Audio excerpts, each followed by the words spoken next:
ঢাকা বিশ্ববিদ্যালয়ে মিছিল সমাবেশ করেছে ছাত্রলীগ। সকাল থেকেই টিএসসিতে জড়ো হতে থাকেন সংগঠনটির নেতাকর্মীরা।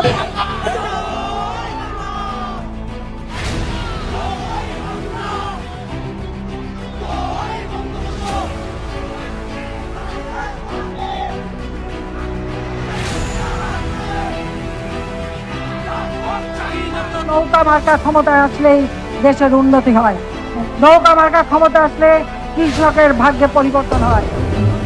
সাবেক প্রধানমন্ত্রী শেখ হাসিনার পুত্র সজীব ওয়াজেদ জয়কে দেশে ফেরাতে আবারও রাজপথে অবস্থান নিয়েছে বাংলাদেশ ছাত্রলীগ।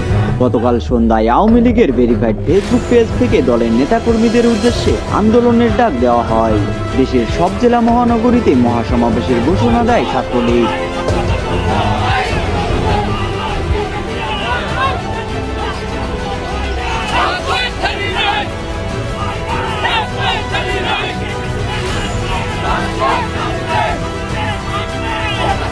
শেখ হাসিনার নামে মামলা থাকায় সজীব ওয়াজেদ জয়কে বাংলাদেশের প্রধানমন্ত্রী পদে নিযুক্ত করার পরিকল্পনা নিয়ে মহাসমাবেশের প্রস্তুতি নিচ্ছেন দলের নেতাকর্মীরা।